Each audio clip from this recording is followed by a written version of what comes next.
Baik, software ada di mana-mana di sekeliling kita. Kita hidup di mana hampir dapat dikatakan tidak mungkin lepas dari software. Kita tidak lepas dari komputer, yang tentu di dalamnya ada software. Kita tidak lepas dari smartphone, yang ada software. Perlahan-lahan kita sudah makin banyak yang menggunakan smartwatch, ya, dan nanti akan banyak lagi benda-benda baru yang melekat di dalam tubuh kita yang di dalamnya ada software. Di sisi kanan ini kalau kita lihat ada ilustrasi, ya, permainan games, ya, yang membuat orang begitu menikmati permainan tersebut, ya. Itu dapat terjadi karena ada software yang hebat di dalamnya, sedemikian rupa menciptakan suasana yang sangat mengasihkan. Kemudian kalau kita lihat ini, walaupun sampai sekarang belum begitu populer, ya, Google Glasses, kacamata Google. Ini dilengkapi dengan berbagai fasilitas, ya, yang memungkinkan kita menggabungkan pandangan visual nyata dengan informasi-informasi tambahan yang tentunya semua dikendalikan oleh software. Jadi dengan Google Glass ini sangat mungkin kita melihat jalan, mobil, gedung, atau manusia, kemudian ditambahkan informasi, itu gedung apa, ini jalan apa, ini mobil, katakanlah Toyota, tipe yang mana, tahun berapa, ya. Ketika berpapasan dengan teman kita agak lupa, nanti muncul, ya, bahwa oh ini teman kita di Facebook, namanya Pak Anu atau Bu Anu, dan seterusnya, ya. Itulah potensi Google Glass diantaranya. Drone, saya kira sudah sangat murah harganya sekarang, ya. Artinya banyak pilihan harga yang bervariasi sampai dengan yang sangat murah. Fungsinya sangat luas, ya. Mulai dari untuk berfoto, untuk melihat tempat-tempat yang sulit dilihat dari darat, atau bahkan untuk mengantarkan barang, ya. Kemudian, ini versi lain dari Google Glass katakanlah, ya. Jadi kita memperlihatkan atau mengarahkan kamera smartphone kita ke satu area di kota tertentu di mana informasi sudah ditata sangat lengkap di sana. Sehingga setiap item yang kita lihat itu langsung diidentifikasikan, ya, oleh software, tentunya menggali dari database yang sangat masif, ya, yang sangat besar, sehingga bisa diidentifikasikan, oh ada restoran apa di sana, ada hotel apa di sana, ini bangunan apa, dan seterusnya, ya. Baik, kemudian kalau kita lihat lagi saat ini, atau begini, kalau kita 20 tahun yang lalu membeli mobil, pertanyaannya selalu ada, ini sudah termasuk AC atau belum? Termasuk radio atau belum? Ya, kira-kira begitu, ya. Nah, sekarang kalau radio sudah tidak ditanya lagi, AC sudah tidak ditanya lagi, ya. Biasanya yang penting itu adalah, atau yang ditawarkan, oh ini sudah termasuk perangkat navigasi. Karena sekarang manusia terbiasa kemana-mana dinavigasi berbantuan software, ya, berbantuan Google katakanlah begitu. Lalu ini adalah mobil, ya, self-driving car yang sedang kita lihat ini, versinya Google, ya, miliknya Google. Nah, tapi Google bukan satu-satunya, ya. Sekarang makin banyak pabrikan mobil yang mengeluarkan versi mobil yang sanggup self-driving. Ya, tentunya tidak mudah dioperasikan di negara-negara seperti Indonesia yang tingkat ketertibannya masih sangat rendah. Tapi paling tidak, mobil seperti ini di negara maju yang sudah tertata ketertiban mengendaranya, itu sudah sangat memungkinkan untuk digunakan. Paling tidak di jalan tol, di tempat-tempat yang lebar jalannya dan sebagainya. Lalu, nah ini Indonesia ya. Nah, ada satu aplikasi yang sangat populer yang barangkali hampir semua orang di kota besar pernah, bahkan ada yang sering menggunakannya ya. Nah, ini Gojek ya, siapa yang tidak kenal Gojek. Kemudian salah satu sub aplikasi yang paling digemari yaitu GoFood. Apalagi masa pandemi, dengan GoFood kita bisa memesan makanan favorit kita ya, sehingga tinggal pilih di smartphone lalu tiba-tiba sampai di rumah ya. Nah, ini semua berkat software juga ya. Baik, lalu tahun berapa ya, mungkin sekitar 2 tahun yang lalu itu ada kecelakaan pesawat Boeing. Sebetulnya ini tipe yang baru, tapi diduga ada kesalahan di dalam software yang mengendalikan pesawat tersebut ya. Boeing 737 MAX 8 ya.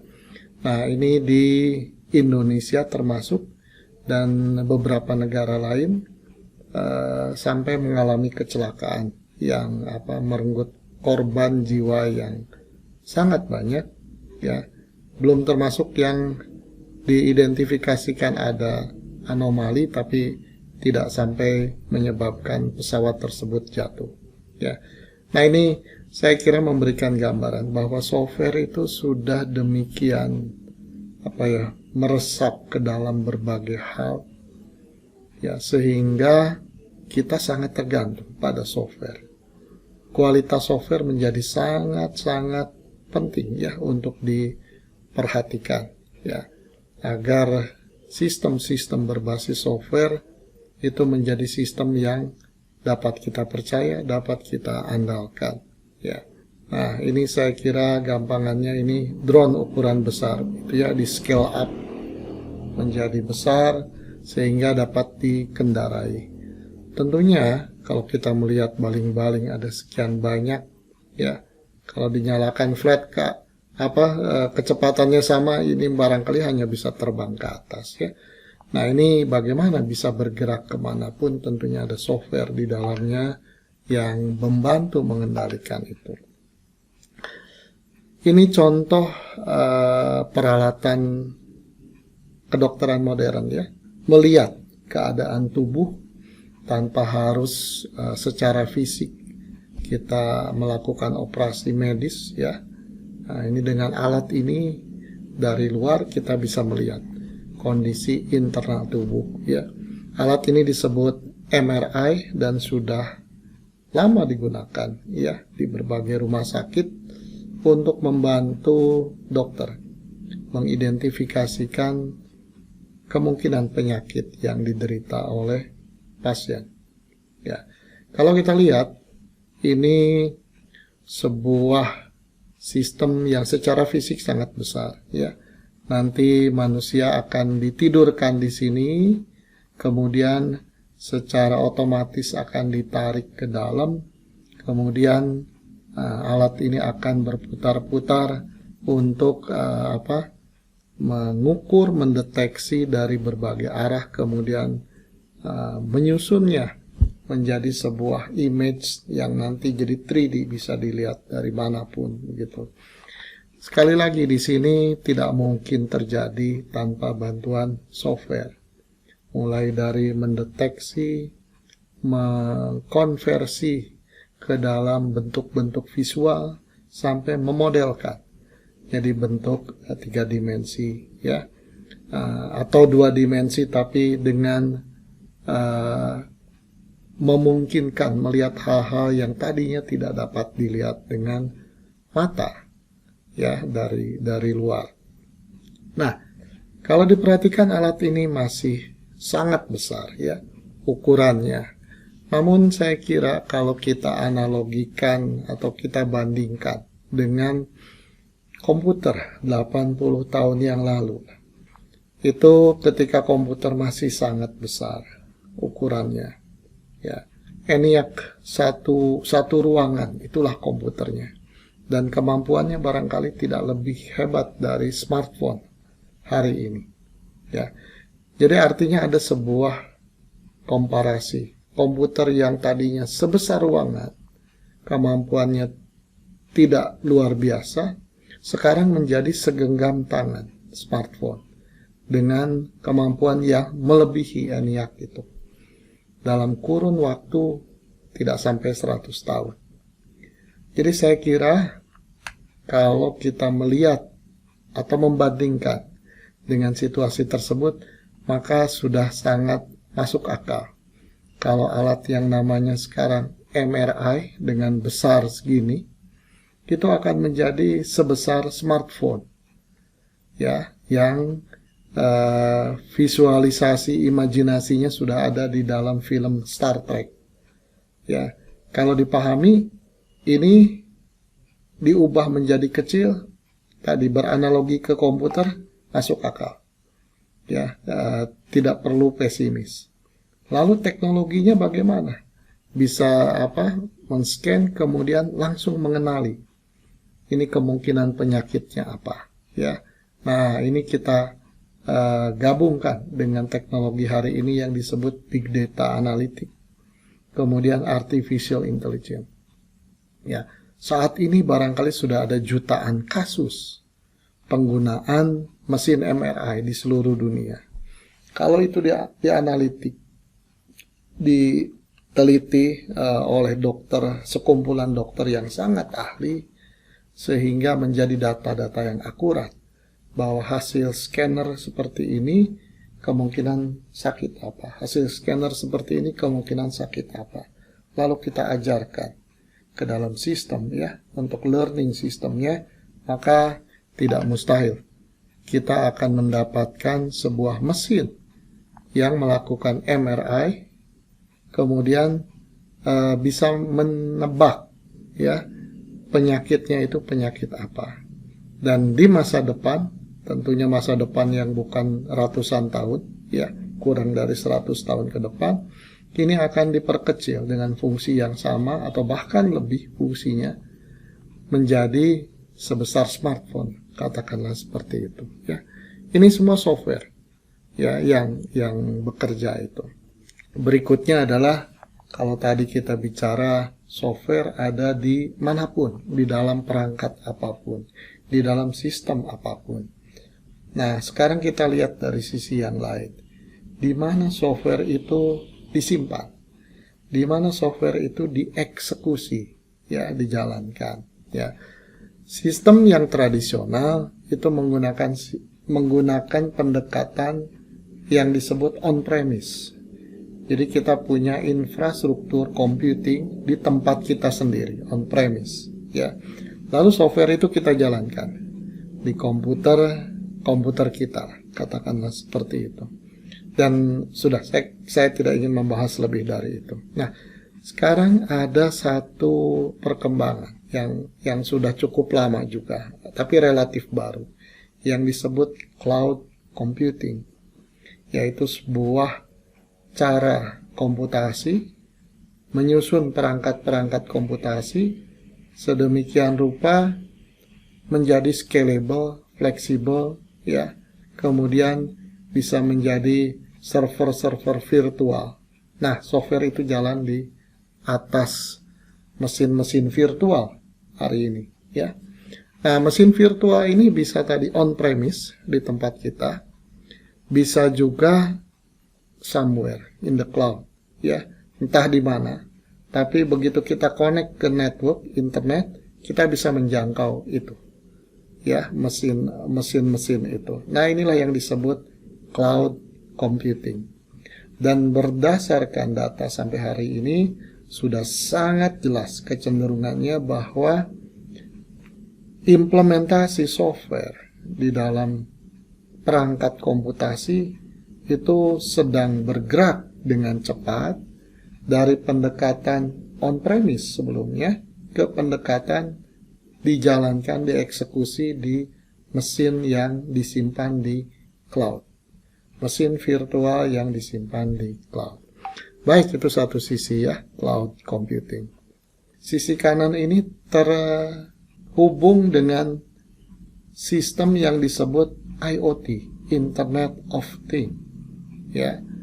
Jadi apapun, benda apapun yang memungkinkan terhubung ke internet lalu berhubungan dengan satu center di cloud. Nah, itu biasanya itulah yang disebut Internet of Things, ya. Misalnya saja jam tangan ini ya, smartwatch, ya. Kemudian smartphone pun bisa kita katakan seperti itu, ya. Yang paling banyak lagi dipakai itu CCTV, ya, dan sebagainya. Begitu banyak sekarang perangkat-perangkat baru yang mempunyai kapabilitas bisa memberikan data melalui internet atau bisa dikontrol jarak jauh melalui internet. Nah, beberapa sistem IoT ini mengenerate data yang sangat besar terus-menerus. Contoh paling sederhana adalah CCTV, ya. CCTV itu sudah sangat murah. Nah, tapi problemnya adalah makin murah, makin banyak yang menggunakan, memasang. Kemudian setiap dipasang online, wah, dia akan generate data yang terus-menerus. Apalagi sekarang resolusinya bergerak ke HD, ya, high definition. Kemudian ke 4K. Bahkan sudah ada 8K, ya, double dari 4K. Nah, ini bayangkan, data yang lalu lalang di network itu akan demikian besar. Dan kebutuhan kekuatan komputasi di senternya itu yang ada di cloud jadi sangat besar, ya. Oleh karena itu muncul pendekatan baru, software di dalam IoT itu dibuat makin pintar, dapat melakukan pre-processing, ya, atau proses awal dari data yang di capture itu langsung diproses sebisa mungkin, ya. Nah, supaya apa? Supaya hasil prosesnya itu yang dikirim. Ya, dengan demikian lalu lintas data bisa di-reduce atau dikurangi. Ya, itu yang disebut edge computing, ya. Kemudian antara cloud dengan edge ini mungkin saja ada layer lainnya, ya. Itu yang dikenal sebagai fog computing. Baik. Yang sedang kita lihat ini adalah ilustrasi smart city, ya. Kita sudah sangat sering mendengar istilah ini, ya, smart city, di mana itu adalah sebuah kota yang memanfaatkan berbagai enabler, terutama teknologinya terutama teknologi digital. Untuk apa? Untuk meningkatkan efisiensi, meningkatkan kenyamanan, dan sebagainya, ya, sehingga kota itu menjadi kota yang lebih baik. Masyarakat yang tinggal di kota itu menjadi masyarakat yang lebih mendapatkan kualitas hidup yang lebih baik, karena sistem yang tersedia adalah sistem-sistem yang lebih baik, yang kita sebut sistem smart itu. Intinya adalah bahwa smart city itu didukung oleh perangkat-perangkat tadi, yang tentunya setiap perangkat dilengkapi dengan software, ya. Jadi sekali lagi, kita hidup tidak bisa lepas dari software. Baik, sekarang kita coba lihat lebih sistemik, ya. Jadi ini ada sebuah lingkungan.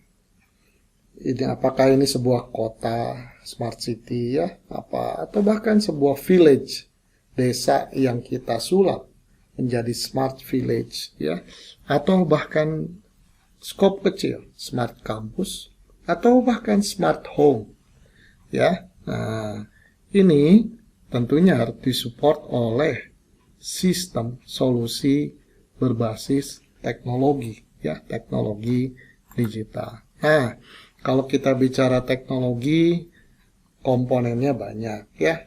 Ada hardware, software, network, mechanical, dan sebagainya. Bahkan sekarang, ya, dengan revolusi industri keempat itu, ada komponen-komponen baru yang sekarang hampir selalu menjadi kemungkinan bagian dari sistem, ya. Nah, kemungkinan bagian dari sistem karena punya kemampuan khusus yang banyak diperlukan dalam berbagai situasi.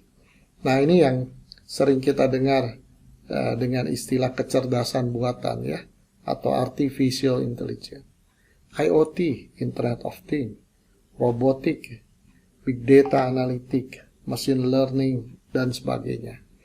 Nah, inilah berbagai komponen teknologi yang bekerja sama lah satu sama lain membentuk sistem atau solution. Itu adalah technology side, ya.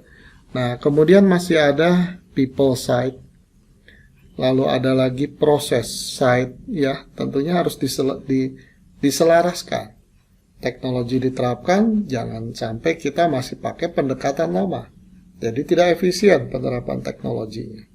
Kemudian data sekarang menjadi sangat penting untuk dari satu sisi untuk integrasi itu kuncinya di data sebetulnya, ya. Satu lagi yang paling penting adalah data analitik, ya. Sekarang itu sering disebut ini kita memasuki era data driven, ya. Semua didrive oleh data, oleh hasil analitik data, ya. Baik, kira-kira seperti itu, ya. Jadi si software ini hanya salah satu bagian dari sistem yang lebih lengkap, lebih segala hal. Tapi software ini bisa dikatakan solusi tipe apapun sekarang hampir selalu ada komponen softwarenya. Software dalam sebuah konteks yang lebih besar, apa perannya? Ya, software bisa berperan sebagai apa? Pertama, software as a product. Jadi sebuah produk software, ya katakanlah Microsoft Office, ya, Adobe Photoshop misalnya, dan sebagainya, itu produk, ya. Lalu software as a tools, ya, kita ingin mengerjakan sesuatu yang lain, lalu saya perlu tools untuk memudahkan saya bekerja, mengolah data, menganalitik data, ya, dan sebagainya. Itu adalah software sebagai tools atau antivirus, ya, dan sebagainya. Kemudian yang berikutnya adalah software as a service, ya, software sebagai layanan perannya.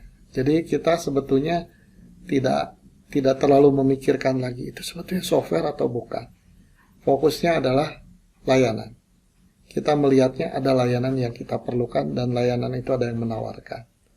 Ya, padahal di balik layanan itu jadi memungkinkan tersedia karena adanya software, ya. Seperti kalau kita bicara Gojek, ya, Traveloka, kita tidak akan berpikir, oh itu software. Ya, mungkin sedikit orang yang berpikir seperti itu. Mikirnya, oh ada layanan Gojek, layanan Traveloka, ya, layanan Bukalapak. Ya. Kalau kita pikirkan, kok kenapa layanan itu bisa ada? Siapa yang melakukan? Nah, itu sebetulnya ada software di balik itu semua, ya. Kemudian satu lagi adalah software as an enabler. Jadi ini pergeseran abstraksi peran begitu, ya, di dalam sistem yang tadinya software itu lebih sebagai tools, ya, perangkat untuk membantu melakukan sesuatu dengan cara yang tidak terlalu jauh berbeda. Jadi software itu ibaratnya pisau, gergaji, untuk melakukan sesuatu, tools, ya. Nah, support, berfungsi sebagai support. Nah, kalau enabler, software memberikan menjalankan peran yang lebih tinggi. Sesuatu yang tadinya tidak terpikir bisa atau tidak terpikir bahwa itu akan terjadi, ternyata dengan adanya software jadi bisa. Ya, jadi memungkinkan, memungkin istilahnya. Ya, sebagai contoh barangkali ya, kita mau melakukan analisis kredit analis di bank. Ya, yang tadinya hanya bisa dilakukan oleh manusia. Data-data berkaitan dengan pihak yang mengajukan kredit, kemudian dianalisis oleh ahli analis kredit, ya. Kemudian diputuskan, wah ini aman untuk diberikan kredit. Oh, yang ini tidak aman. Nah, itu sekarang bisa dilakukan oleh software. Ya, dengan tambahan itu ada artificial intelligence yang dijalankan dengan software tersebut. Contoh lain adalah predictive analytics. Ya, sebuah sistem belum sampai memperlihatkan kerusakan yang dapat dideteksi manusia, tapi dengan sistem berbantuan software itu bisa diidentifikasikan bahwa ini berpeluang rusak, harus segera di-repair atau diganti. Ya, nah ini sejumlah hal yang memperlihatkan peran software sebagai enabler. Ya, baik. Lalu berikutnya itu bimodal IT. Tentunya software adalah part of dari ini ya. Jadi sekarang itu ada sebuah pergeseran dari cara pengembangan hingga operasional, ya, deployment operasional sistem IT yang tentunya berbasis software, yang pendekatan lama itu cenderung long term, lengkap, utuh, sampai jadi, perlu waktu yang relatif lama mengembangkannya. Nah, ini berdasarkan tingkat kompetisi bisnis saat ini, ya, kemudian semangat ingin supaya ide-ide itu cepat diimplementasikan, maka ada pendekatan yang lain. Ya, yang tadi sebut saja pendekatan tradisional, ya. Ada pendekatan yang lain, yang pendekatan cepat, sering disebut agile, ya. Nah, ini ya sekarang sudah banyak dikembangkan metodologi untuk bisa melakukan sesuatu dengan sangat cepat, agile, ya, dicicil yang ingin dihasilkannya, tapi cicilannya itu langsung masuk ke operasional. Ya, sehingga katakanlah tadinya saya punya software itu dengan cara tradisional 10 fitur. Nah, satu fitur rata-rata 1 bulan mengerjakannya. Maka 10 bulan kita baru bisa lihat software itu jadi. Ya. Nah, berarti kita tidak bisa menggunakan software itu sebelum betul-betul jadi. Ya. Kemudian kalau dengan pendekatan agile yang cepat itu dalam gambar ini mode 2, maka kita bisa slicing gitu ya. Oh, bagi saya ini yang penting itu fitur 1 dan 3 dulu. Yang lain nyusul belakangan ya. Kita lihat visibility-nya, oke, tidak ada dependensi ke fitur lainnya. 1 dan 3 dikembangkan dulu. Setelah jadi, langsung dideploy, langsung dijalankan. Kita bisa jalankan bisnis dengan hanya punya fitur 1 dan 3. Tapi fitur berikutnya langsung dikerjakan dan segera menyusul. Nah, ini yang terjadi sekarang, ada 2 mode itu, dan tampaknya 2 mode itu masing-masing ada perlunya untuk artinya mode pertama tetap diperlukan, mode kedua juga tetap diperlukan. Jadi bukan berpindah dari 1 ke 2, tapi memilih 1, 2. Sehingga itulah muncul istilah bimodal IT ya. Ada 2 pendekatan ini IT ya, penerapan IT. Baik. Berikutnya kita akan lihat pergeseran. Jadi kalau kita bicara computing, sistem berbasis komputer, ya. di awal teknologi komputer itu sifatnya itu sangat ditentukan oleh hardware, atau bisa kita sebut begini. Software saat itu tidak menjadi komoditas, tapi yang jadi komoditas itu solution. Ada hardware, misalnya solusi akuntansi. Nah, itu berupa mesin, ada hardware-nya. Software itu adalah part of, ya, dari mesin itu, ya. Nah, itu kira-kira seperti itu. Lalu lama-lama berubah. Hardware semakin generik, kita bisa pilih-pilih. Beli hardware dulu, kemudian software-nya milih sesuai kebutuhan. Diinstal di tempat kita, ya. Nah, kemudian sekarang bergeser lagi. Hardware, software. Yang jadi objek yang diperjualbelikan lah, dibisniskan itu adalah sekarang services, layanan, ya. Layanan ini bisa infrastruktur, platform, softwarenya sendiri yang dikenal sebagai SaaS, ya, software as a service, ya, bisa storage, database, ya, dan sebagainya. Ini yang sekarang berkembang terus. Nah, bahkan sekarang AI banyak diperlukan. Ada AI as a service. Banyak yang memerlukan big data analytic as a service, IoT as a service, dan sebagainya. Ya, itulah yang terjadi sekarang. Tapi meskipun kita sudah bergeser ke service, ya, software tetap menjadi background penunjang service tersebut. Ya, baik. Lanjut ya. Kita bicara sekarang tentang software industry. Jadi banyak success story di dunia, terutama belajar dari Silicon Valley di Amerika, ya. Jadi industri IT termasuk software di dalamnya itu ternyata akan tumbuh, berkembang lebih cepat industri itu jika berkumpul di satu kawasan. Karena tidak mungkin satu perusahaan mengerjakan semuanya, ya. Di satu kawasan, kemudian terjadilah interaksi. Ketika membutuhkan, ada tetangganya yang bisa mensuplai komponen, bisa mensuplai SDM, jasa, dan sebagainya, ya.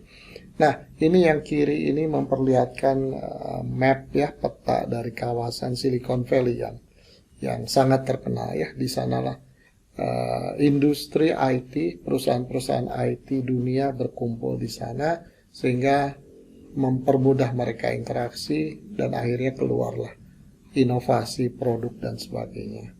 Bagaimana dengan Indonesia? Ya, di sisi kanan misalnya, sejak lama pernah dengar, saya tidak tahu persis sekarang seperti apa, ya, dikenal sebagai Bali Camp, ya, di Bali. Tentunya kawasannya sangat kecil dibanding Silicon Valley. Itu adalah kawasan yang terdiri dari sekian kota kecil di sana, ya. Kalau Bali Camp itu hanya kawasan sekian bangunan di situ, ya. Nah, ini adalah ya, ini gambaran, ya. Kalau kita lihat logo-logonya itu begitu banyak, ya. Logo-logo perusahaan dunia yang sering kita dengar, itu semua punya kantor di Silicon Valley. Success story Silicon Valley ini ditiru di berbagai negara, ya. Kemudian salah satu yang terkenal, ya, meniru, ya, dalam pengertian meniru kawasan, ya, itu adalah yang orang menyebutnya Silicon Valley India, yaitu di Bangalore, India, ya. Itu sama, perusahaan-perusahaan besar berkumpul di sana, termasuk dari luar India berkumpul di sana, ya. Kalau kita lihat ini ada gedung bertuliskan Cisco, ada gedung yang bertuliskan Huawei, ya. Ini semua di Bangalore, India, ya. Kemudian saya tidak sengaja pernah berkunjung ke sebuah event IT dunia di Hanover, ya. Nah, Apa yang menarik di sana? Ketika saya berkunjung ke sana, ada sebuah hall yang sangat besar. Di sana hall itu kurang lebih judulnya itu apa ya? Saya lupa persisnya, tapi subkontrak IT begitu ya. Jadi siapapun yang memerlukan subkontrak software, hardware dan sebagainya bisa ke perusahaan-perusahaan di hall tersebut. Nah, yang menarik apa? Bahwa di hall tersebut ternyata perusahaan India yang sangat mendominasi ya di sana itu. Jadi itu memperlihatkan India demikian kuat ya di industri software. Ya, kenapa Silicon Valley itu disebut Valley ya? Nah, silikonnya itu dari bahan transistor ya, salah satu bahan transistor generasi awal yang dibuat dari bahan silikon ya, sehingga itu silikon kemudian berbentuk lembah sehingga itu disebut lembah silikon atau Silicon Valley.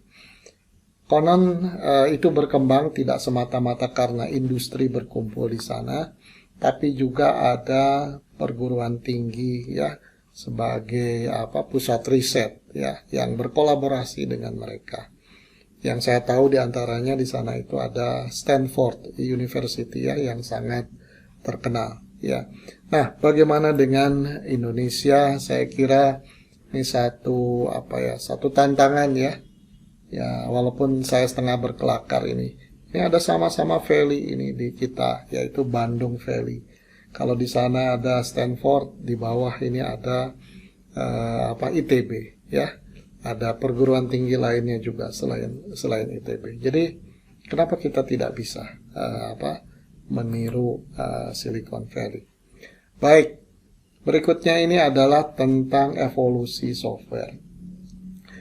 Jadi software secara umum software tetap definisinya sama ya.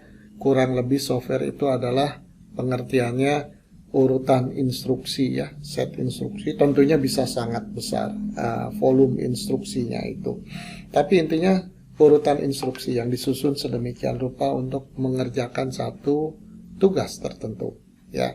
Nah, ini bagaimana software itu dikembangkan, dieksekusi dan sebagainya. Nah, ini tentunya karena software nanti jalan di atas platform server ya, di atas platform komputer. Nah, itu akan saling menyesuaikan tentunya ya. Kalau kita kembali ke awal tahun 50, 65, di mana komputer belum bisa dimiliki oleh seseorang, ya perusahaan apalagi seseorang ya, itu masih batch orientation. Jadi disiapkan software itu sebagai sebuah rangkaian proses besar yang akan atau nunggu dieksekusi secara batch oleh komputer yang sangat terbatas sumber dayanya. Ya. Kemudian 64, 74 itu mulai multi-user, mulai real time. Kita mengerjakan sesuatu, hasilnya langsung bisa dilihat ya hasil prosesnya. Kemudian 73 sampai 88 distributed system, embedded intelligence, kemudian hardware mulai turun cost-nya.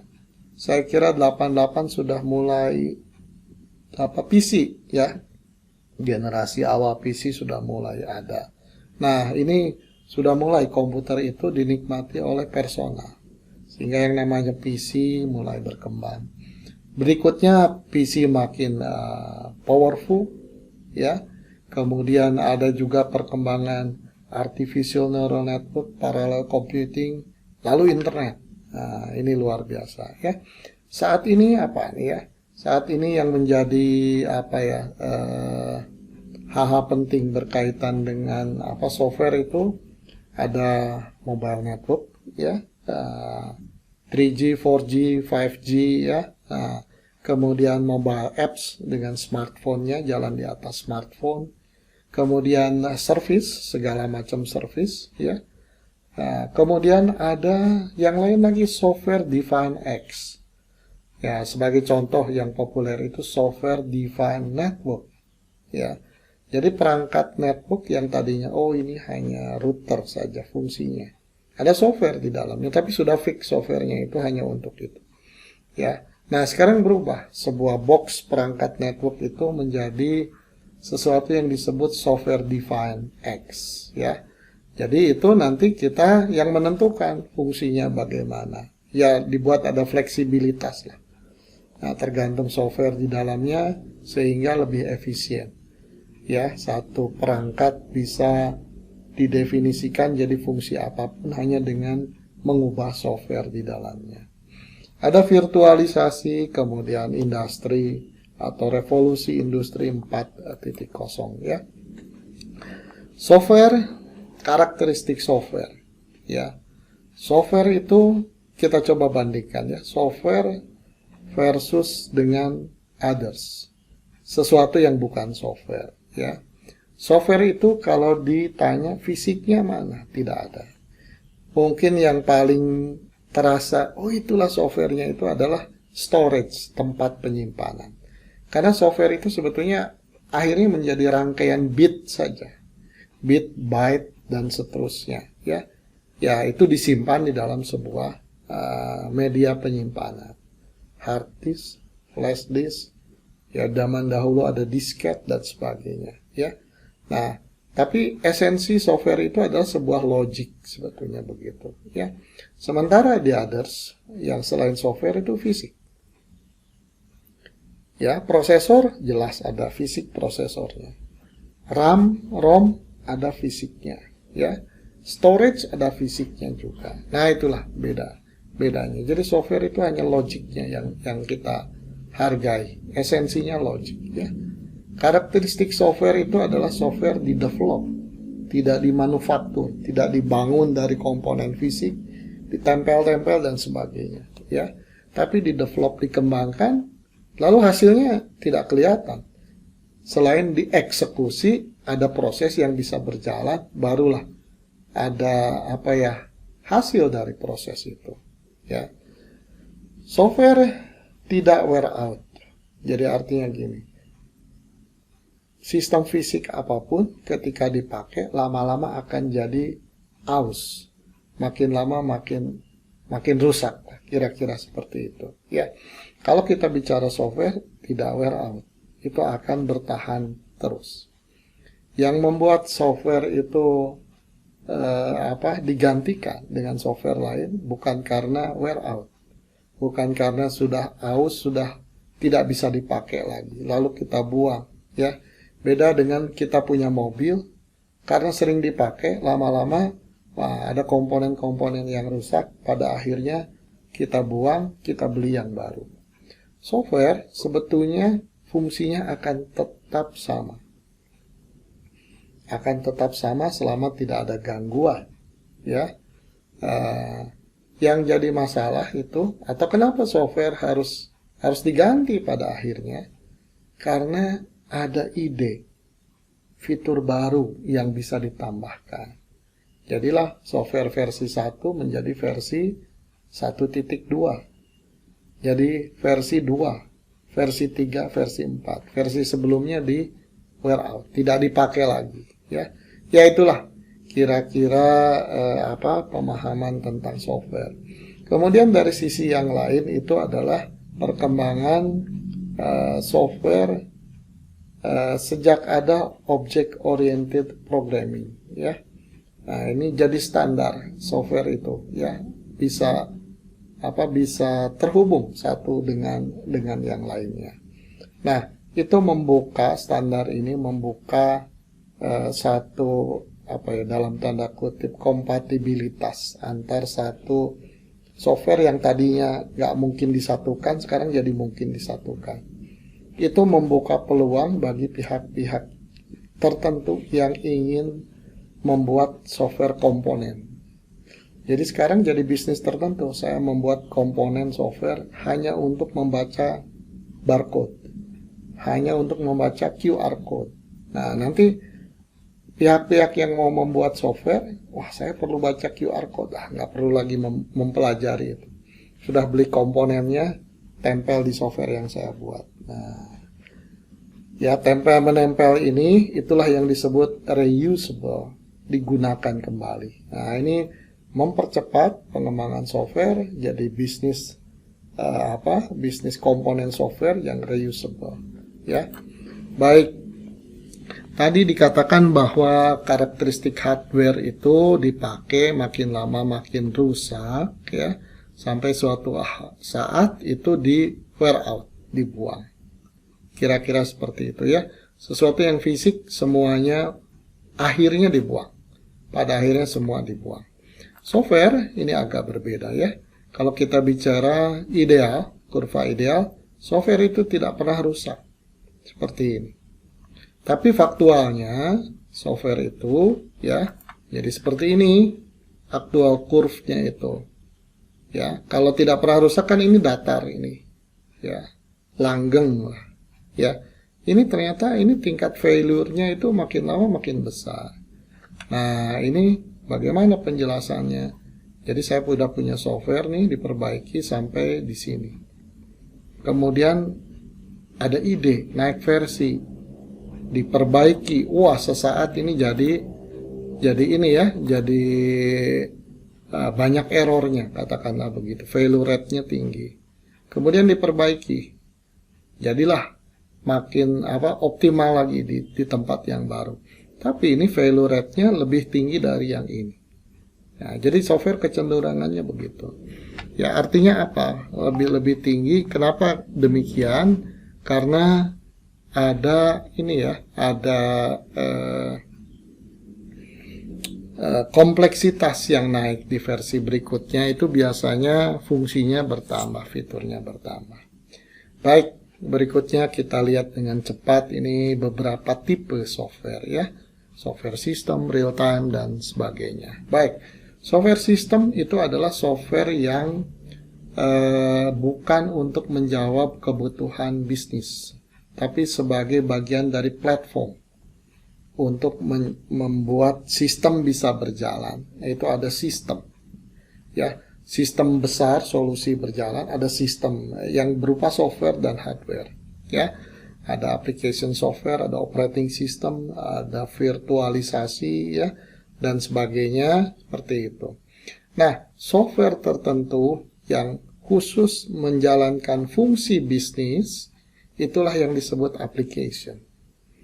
Ya, jadi application adalah software yang dirancang sedemikian rupa untuk menjawab kebutuhan bisnis, ya. Lalu ada software yang disebut software real time. Ya, ini diantaranya software yang mengendalikan, bukan robotnya, ya. Dengan robot di pabrik mobil misalnya yang sedang kita lihatin. Software real time ini kurang lebih konfigurasi tipikal dasar seperti ini. Ya. Jadi ada acquisition, ya, tadi pabrik mobil ini mendeteksi mobilnya sudah sampai mana. Kemudian dianalisis, ya.